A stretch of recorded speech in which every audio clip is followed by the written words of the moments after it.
Hey, good evening, everybody. Welcome to another installment of Inner Alchemy After Dark. It has been a hot minute. I was in Facebook jail, and then our broadcasting privileges got taken away, and then we went on our regular summer hiatus. So I thought I would come back before the official start of our new season of The Brew, so that I could get a feel for the studio again, get familiar with doing the controls and all of the other craziness that goes on behind the scenes when we do one of these shows. So tonight we're going to do a special Inner Alchemy After Dark broadcast that focuses on the challenge of language for spiritual practitioners. I think it's going to be a topic that a lot of folks can really dive deep with us on, a topic that's really sensitive for some, but that I think a great deal of healing can take place around. And we'll have more on that when we get back.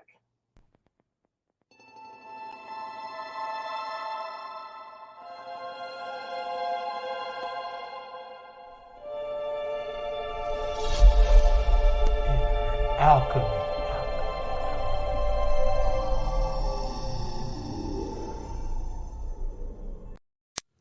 The principle of compassion lies at the heart of all religious, ethical, and spiritual traditions. Calling us always to treat all others as we wish to be treated ourselves. Compassion impels us to work tirelessly to alleviate the suffering of our fellow creatures. To dethrone ourselves from the center of our world and put another there. To honor the inviolable sanctity of every single human being. Treating everybody without exception. With absolute justice, equity, and respect. It is also necessary in both public and private life. To refrain consistently and empathically from inflicting pain. To act or speak violently out of spite, chauvinism, or self-interest. To impoverish, exploit, or deny basic rights to anybody. And to incite hatred by denigrating others, even our enemies. Is a denial of our common humanity. We acknowledge that we have failed to live compassionately. And that some have even increased the sum of human misery in the name of religion. We therefore call upon all men and women to restore compassion to the center of morality and religion. To return to the ancient principle that any interpretation of scripture that breeds violence, hatred, or disdain is illegitimate. To ensure that youth are given accurate and respectful information about other traditions, religions, and cultures. To encourage a positive appreciation of cultural and religious diversity. To cultivate an informed empathy with the suffering of all human beings, even those regarded as enemies. We urgently need to make compassion a clear, luminous, and dynamic force in our polarized world. Rooted in a principled determination to transcend selfishness. Compassion can break down political, dogmatic, ideological, and religious boundaries. Born of our deep interdependence, compassion is essential for human relationships and to a fulfilled humanity. It is the path to enlightenment and indispensable in the creation of a just economy and a peaceful global community.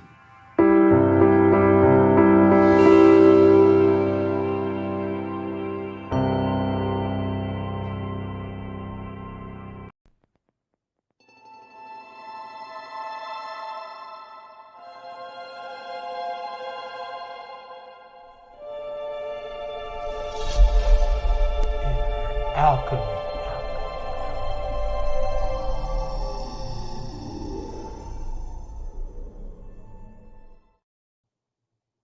So there we go. It went off without a hitch. I think that it's like riding a bike. I'm John Michael Salvato. I'm going to have the privilege of being your host for the next 15, 20, 25 minutes, whatever it takes for this test run of the broadcast platform. And so tonight I thought we would talk about language because language matters. The words that we speak matter, and so much of the disharmony, so much of the conflict, I think, that takes place because of the words that we choose, our lack of understanding of how language works, and our lack of appreciation for culture, for the actual origins of things, and for history itself. So we'll start by unpacking one of the most common words that we see bandied about. Just recently, I saw in a Facebook group, somebody saying that the word witch comes from a Germanic language, and therefore the origins of witchcraft must be Germanic. As absurd ridiculous and baseless as that sounds, this person really believed that. So when we look at a word like witch. In the Old English, that word was witche, Wicce, and or the feminine version witcha. And so that is an Old English word, which means that it was created sometime between 450 in the Common Era to 1150 in the Common Era.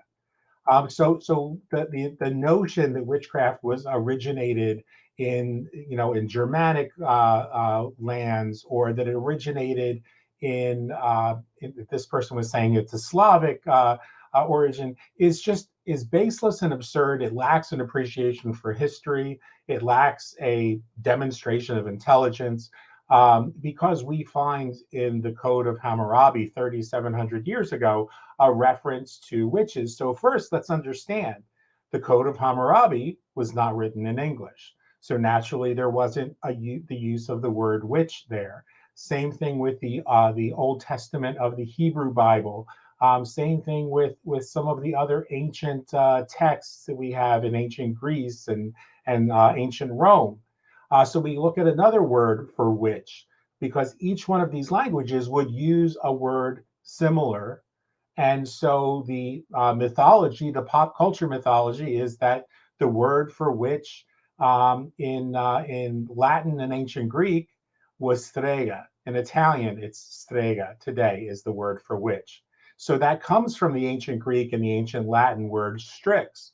So that we know that from understanding languages, that dates back to about 1500 before the Common Era to 300 before the Common Era. But then, as with the Hebrew word Lilith or Lilith, which is found in the scriptural text of the Hebrew Bible in Isaiah, a word Lilith is often used in the Common Era to refer to the mythology around a demonic woman or to a witch. But the word Lilith had nothing to do with this demonic woman as it appeared in those scriptures. Originally, it referred to a screech owl. And in ancient mythology, we have to remember that in primitive lands, primitive-minded people would explain things away that they didn't understand through mythos, through stories and legends.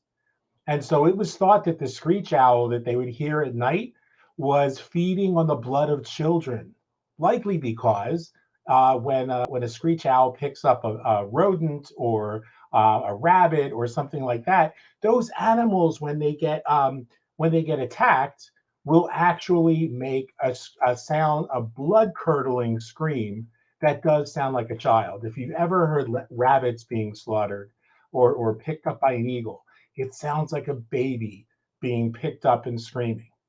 Again, none of the words in these ancient texts were ever used by any practitioner of magic in the ancient world or any practitioner of the occult to describe themselves. Nobody referred to themselves as witches in any language.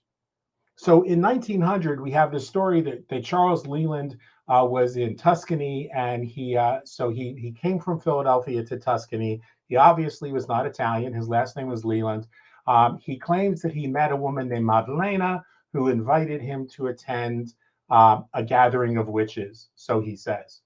Now, there's a couple problems with that. So we automatically have an issue with that. He would have had a bit of an issue with the language, and he would have had an issue with his perception. So first of all, as somebody who for the last 5 decades has practiced the Italian magical tradition, I can tell you that we don't discuss it with outsiders. We don't discuss it with Americani, especially with Americans. So this woman would have never invited him to come to a gathering of witches, but she probably did invite him to come for a gathering of the Vecchia Religione, the old religion.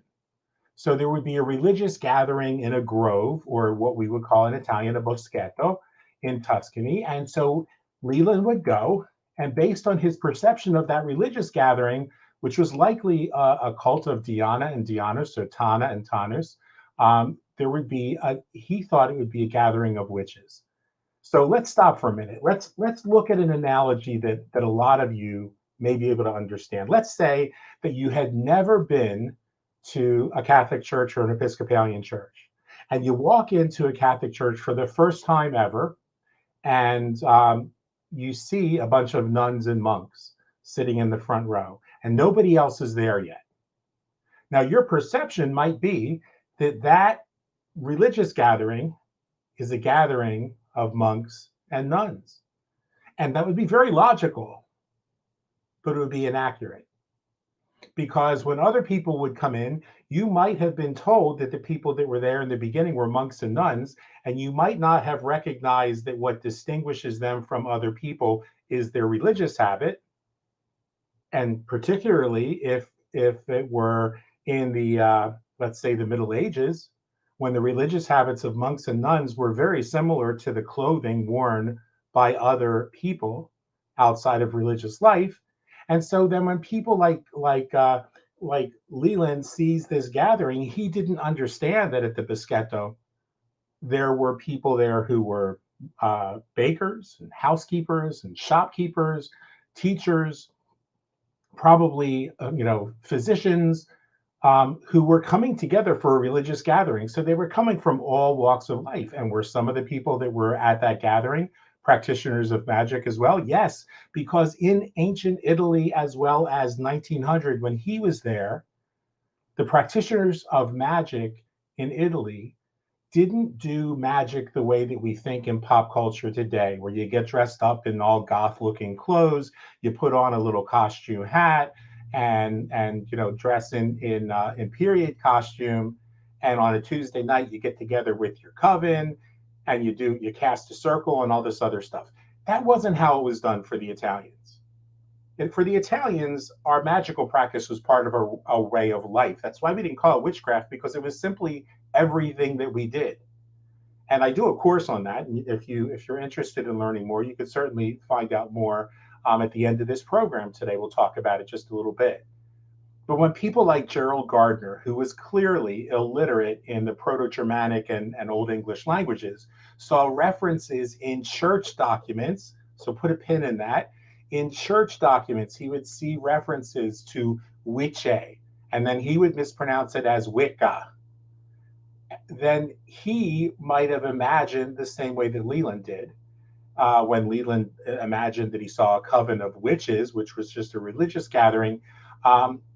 Then Gardner would say, wow, this gives me the perfect backdrop for the origin story that I'm about to make up for myself, so that he could claim to have been initiated into a non-existent coven of witches in the forests of England or wherever.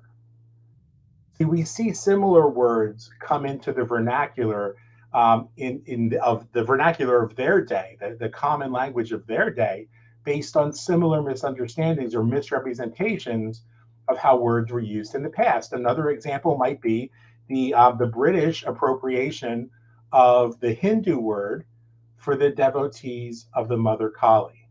Now, these devotees were called Thuge, Thuggge, from which the colonialist would coin their mispronounced and misappropriated, very pejorative idea of the word that we use today, thugs.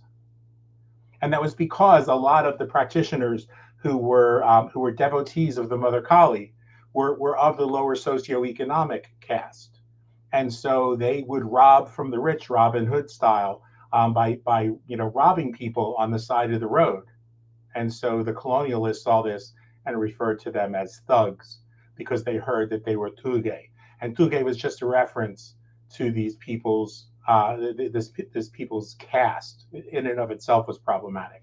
See, the church and even earlier groups of rabbinic scholars would turn the mythology of the Screech Owl into the mythological Lilith, upon whom many of the 18th and 19th century occultists would expand their grand mythology of the demonic woman who never existed in the ancient Old Testament scriptures. So we could see how language gets twisted.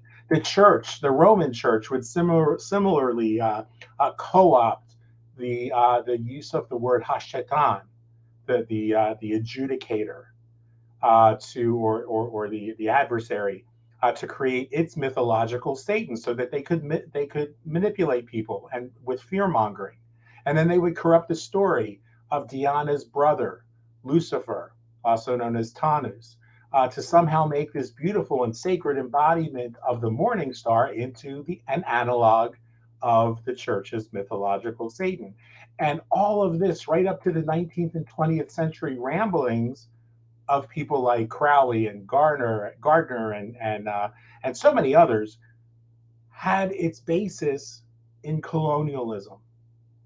And once the American colonists began their disgraceful social construct of race, which was not a concept that existed before, racism, particularly a fear and vilification of darker melanated skin, would play a role with such a sickening and disgusting way into the vernacular, when we would hear terms like black magic being tossed about in occult literature.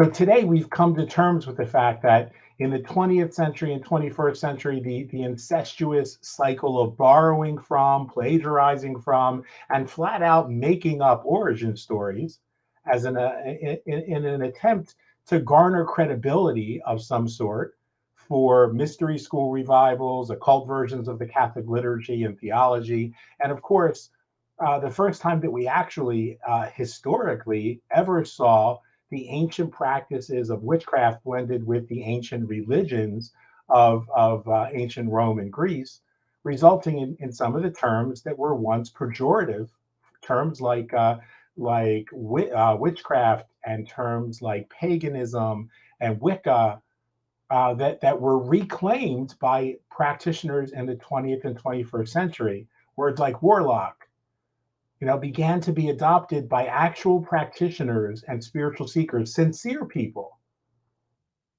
who took back the power of the words that were once used pejoratively against us. And similarly, we saw in the 20th and 21st century, activists reclaim words like queer and dyke and faggot in the 70s and the 80s. As the LGBTQ liberation efforts said, we're not going to let you use that language anymore to hurt us, because language is dynamic. It's a living thing. It's always evolving. And that's why so many people were left scratching their heads when they saw people having psychotic meltdowns over words that I posted on my Facebook, asking people to just please stop using words like shamanism and shamanic in their posts if they weren't trained in shamanic practices by authentic shamans. See, cultural appropriation is real, and it's an extension of the same culture of racism and colonialism that's poisoned this country, and frankly, most of Europe, for more than 4 centuries. And while I can personally say that fighting to protect the sources of ancient practices and cultures has been something that anyone who's known me for any length of time, and there are many people on Facebook who could jump on the comments in this post and tell you that as long as they've known me, from the time I was 15, 16 years old, I've been involved in the fight for social justice, including the fight for honoring and recognizing the origins of some of the practices that get co-opted by white privilege. And so I've been passionate about that long before we had words like cultural appropriation. And the practice has existed a lot longer than the words cultural appropriation. This is not a new thing. These are just new words to describe an injustice that people have suffered from for centuries already. And I also have an appreciation as an anthropologist, to be perfectly frank, with the fact that words from other cultures, as well as ideas from other cultures, become adopted for better or for worse. And we could see that with phrases like on fleek and on point from in the pop culture today. Not really so much the pop culture anymore, but a couple years ago. Now, those two expressions, on fleek and on point, that so many people, I used to see older folks getting all twisted because they thought that was something the younger generation made up. Well, here's a newsflash. Those two expressions come right off the pages of William Shakespeare's plays. I mean, today we still refer to Hindu people and India and the people from India as Indians, referring to a country that the white colonialists renamed by mispronouncing the name of that country in Sanskrit. And so um, this is not something new. It's not something that's unique to the spiritual world. It's not something that that is that's just been brought up. It's not cancel culture. So we have to deal with the fact that we have co-opted words like shaman and shamanism from the Serbian people. There are people here today, living today, who think shamanism refers to Native American practices. Native Americans are not shamans. They're medicine men, medicine women. And they don't even use those words because they use words in their own native languages. So we have to get out of this culture, this mindset of white privilege and colonialism that thinks everything has an analog in English, because sometimes they don't. And so much of what gets passed off today under the title of shamanism, much of what gets marketed as shamanism, seldom has any, even the most remote connection to the religious practices of the Serbian practitioners. So one of the most important things that we can do as a community is that while we may adopt and learn practices from legitimate indigenous practitioners of spiritual traditions, from First Nations medicine men and women, Appalachian cunning folk, hoodoo practitioners, santeras and santeros, brujas, voodoo sants, and yeah, even strege, masque, and fatuquiere, we have to first stop and recognize that I'll give you an example. Even learning hoodoo from second generation and third generation practitioners in New Orleans, 8th Ward, as I did, would never give me, in my opinion, the heritage rights to call myself a hoodoo practitioner, because my ancestral bloodline has never known the struggles, the enslavement, the torture, the bloodshed of the enslaved people in the colonial South. And so, yes, my ancestors do include some of whom who were in the single largest lynching in the United States in New Orleans in 1891, all of whom were Italian immigrants. But hoodoo wasn't their tradition. So again, just because different people from different countries have suffered, even in this country, doesn't mean that you have the right to co-opt another culture's practice and the name and call yourself a practitioner of that tradition without their permission. See, hoodoo is a tradition that's born out of the sweat and tears, the blood and bones of African and Afro-Caribbean enslaved men and women. So I call myself a root worker, a conjurer, and in my people's language, a fatuquiero, because words matter. Now, in writing, we could make a distinction, a very easy distinction, if all we did was communicate by writing, between shamanism with a capital S and shamanic inspired with a lowercase s. And we could use those two terms, but why not simply do as so many of the faculty of the Mystery School, people like Adam Darkley and Jim Sayers have done continuously, and that's acknowledge their teachers. I look at people who actually have the blood rights to call themselves Appalachian practitioners, people like Jim Sayers, whose family were Appalachian magical practitioners, but he never fails before even identifying himself in that way to acknowledge the ancestors from whom that tradition came. And you can honor the ancestors from whom traditions come, whether they're your ancestors or they're other ancestors. They're your magical ancestors. If somebody trained you in Santeria, or somebody trained you in hoodoo, or they trained you in Appalachian folk magic. Now, I'm personally, as many people know, not a huge fan of closed practices, but they exist for a good reason. Mysteries need to be studied over time. And so most of the neo-pagan traditions that we know today were an amalgam of magical practices and mystery school teachings and the occult teachings and the insanity of people like Aleister Crowley.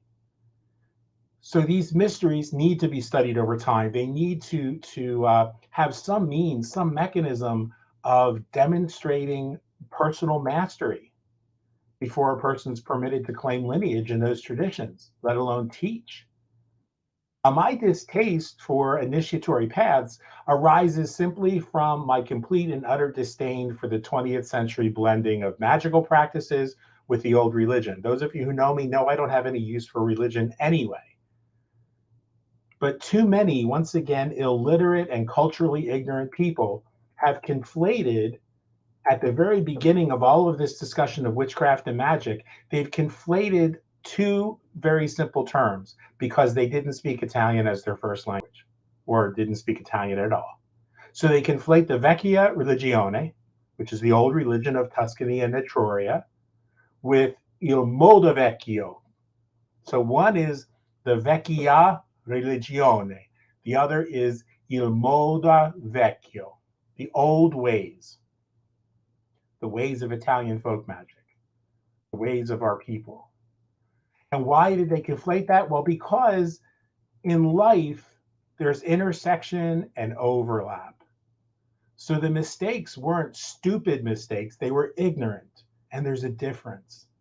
So we can't condemn people like Gardner for getting it wrong, because Gardner was a folklorist. He wasn't there as an anthropologist. He never purported to be an anthropologist. He just shared what he observed. And as folklorists do, he doctored it up, he peppered it up, and told a great story. And that's why I suspect that pop culture neo-paganism works today and ought to be respected today, because it doesn't have to work for me to be legitimate. It doesn't have to work for you to be legitimate. There are incredible people out there, and this list by no means is exhaustive, because I'm exhausted, and I'll probably leave out half the people I intended to talk about. But people like Christopher Penczak, Devin Hunter, Selena Fox, Storm Fairy Wolf, and so many other neo-pagan leaders have created these modern religions of witchcraft and folk magic and the old religion that honors their heritage, that draws from the ancient practices that were reinterpreted in the 1950s, that draws from their personal gnosis, and blends these ways of the past with without having to pull the kind of smarmy con artistry of insane origin stories of going around. None of those people tell you that they were secretly initiated by a one-legged dog in a tartan plaid kilt in a hidden cave beneath Stonehenge. They tell you this is the tradition that we created based on our experience, based on our gnosis, based on the downloads that we received. They don't engage in the disgusting and disgraceful practices that we saw in the 80s and 90s, the gatekeeping antics of the arrogant witches, do's and don'ts, like television talk show pop culture caricatures from Salem and New Orleans. Nor do they lie about the traditions of other countries, like we saw done with the utterly pretentious, baseless, and disgusting attempt to pretend that Stregoria was somehow connected to the ancient practice of even one person in Italy, rather than it really being a plagiarized Wiccan mythology with Italian herbs and seasonings. Words matter, guys. Language matters. History matters. And language will always evolve. And so we may look at this in 3 years or 5 years or 10 years and say, wow, it's really crazy that people were even all worked up over borrowing words like shamanism or borrowing words like Wicca. But at the end of the day, what matters most is that each of us finds the path and the practice that works for us. That each of us honors the ancestors, both ours and those from whom our traditions derive. Whether you were initiated into a tradition or you're borrowing inspiration from it, just acknowledge that very fact. Don't pretend to be initiated in something, because you're going to get caught. just as we did with the nut jobs that are promoting Stregaria, because that was beyond absurd, because there are still people living in Italy. It's not an ancient land that went away. It's not Etruria. The Italian people still live in Italy. The Sicilians still live in Sicily. And so we know what the Afro-Siciliano and the Italian traditions and the Southern Italian, the Southern Kingdom of Sicily, we know what their magical practices are, and those people know what they are. And when they saw ridiculous books being published about an imaginary practice called Stregaria, they said this is a bunch of bullshit. So honor the traditions from which you take your inspiration. Know that your path could be valid if you're the only one practicing it. If you want to make up a new tradition tomorrow, make it up. But be honest about it. Say, this is something I'm inspired to do. If you want to blend witchcraft and religion, blend it all day long. Just do it with ethics, with integrity, like so many of the people that I named are doing.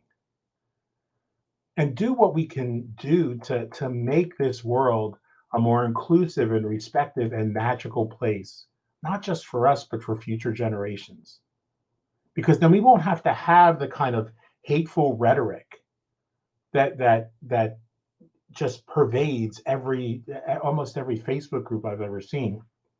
Hateful rhetoric that just makes me just want to have nothing to do with so many of these groups that are out there. And I know so many of you feel the same way. But we can come together as a community, as a diverse community, a community that's not homogenized, that doesn't agree on everything, that doesn't practice the same way.